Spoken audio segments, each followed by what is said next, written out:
Hi, booking Judge Middleton calling. Could I see Michael Frederick in one of the Polycom rooms? I'm gonna need to see him this afternoon, but I need him on another matter for this morning. All right, thanks. Bye. Talking to Sergeant Heath like talking to when I used to call Earl. Yep, nope. Yep.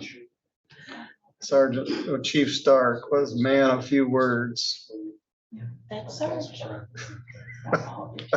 Yeah, no. Take care of it right now.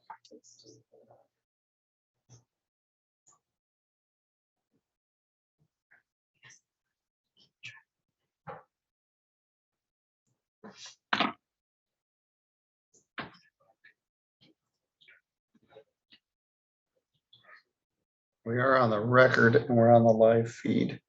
Mr. Michael Frederick got arrested over the weekend. He was the victim in this assault case. So I thought I'd have the jail staff bring him in. Hi, what do you need? Oh, I've got it for you. Yes, Thank you. thank you. Good morning, Deborah. Thank you for coming. Have a seat, Don. We're gonna start with Noah King. I'm glad you're here, Debbie. We got some tough cases this morning. And this is file number 231642F5. That didn't sound too bad.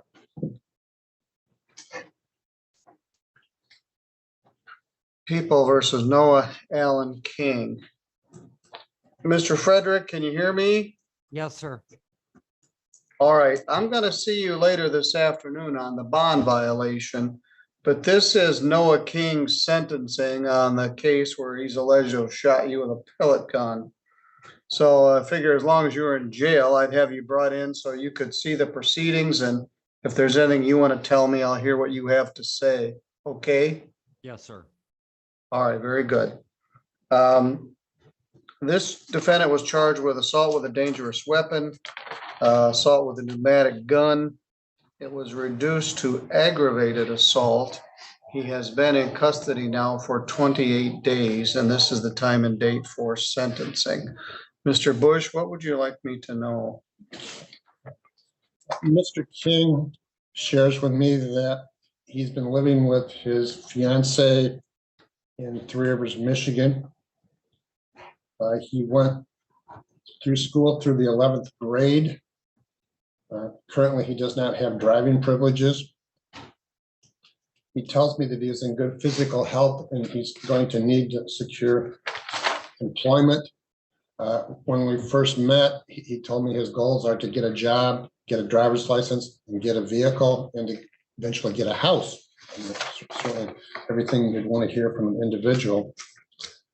He suffered a lot of injuries in this case. His skull injury, there was a lot of blood. In his own words, my skull got cracked at what happened. It's his belief that this case, he was a victim of some racism. Whatever happened, there certainly was a disturbance there. He has always told me, and it's manifested since I met him, that he did not have in his possession a pellet gun, but he does admit that there was physical contact and there were injuries to the victim. He would ask that the court, in this case, give him a sentence of time served. It's going to be nearly 30 days that he's been in custody. Thank you. Thank you. Ms. Davis, you have any input on this one? Well, I guess I'd like to give the victim a chance to speak. Mr. Frederick, it just happens that you're able to be here by Zoom because you got arrested for these bond condition violations. But the way I read the report, you were ready to engage in, let's say, a mutual fight. But this pellet gun got brought into the circumstance. He denies having a pellet gun. What's your response? Sir, I took photographs of the wounds later, and about 5 days later actually pulled a pellet out of my head. So there was no doubt a gun there. All right, he's been in jail now for 28 days. What else would you like me to know? That I hold no animosity towards him, that I leave it to your best judgment. All right, thank you, sir. With that, Ms. Davis, anything else you want to say? I think he's lying about having a pellet gun. Yeah, that There's makes two of us. Witnesses that saw him toss it into the Portage River. So now we have a pellet gun somewhere in the Portage River. Somebody may magnet fish it out someday. This was a minor issue, it sounds like, between these two that escalated. This is a park. There's a petting zoo, there's kids, there's people around. It's just, this type of behavior should not be tolerated. There's not really a whole lot of notes for me to go on in here about why this was pled the way it was pled. But it doesn't seem that the defendant's taking a whole lot of responsibility or accountability for what has transpired here. So I guess I leave it to the court's discretion as to. I think part of the rationale was Mr. Frederick didn't hold any further animosity and he was ready to do a voluntary fight, and the defendant also got injured. But I don't have any objection. I certainly would rather do it at the front end than have it bound over and remanded back. Mr. King, is there anything you want to tell me?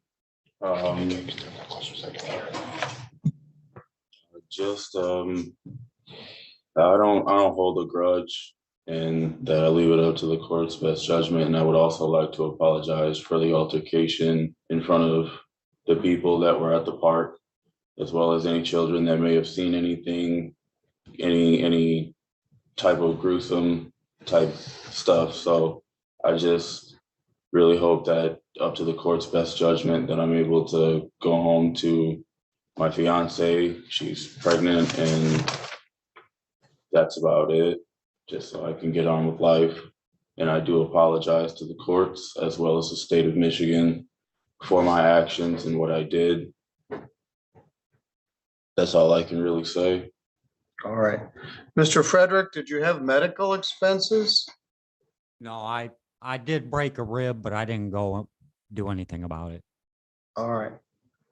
Well, we all believe there was a pellet gun. You accepted responsibility for the aggravated injury, but he pulled a pellet out of his head. And multiple witnesses saw your girlfriend throw the gun in the river. And as Debbie indicated, and you indicated, this is the park. This is wonderful Skidmore Park. In the middle of a July day, and you guys are down there engaged in this nonsense. All right, I'm not going to do a probation here. I'm going to do 40 days jail, credit 28. That extra day is for not acknowledging the pistol. Extra time. There's a $75 crime victims' rights fee, a $50 state minimum fee, and a $150 attorney fee. There is no restitution. I'm going to give you until December 15th to pay that $275.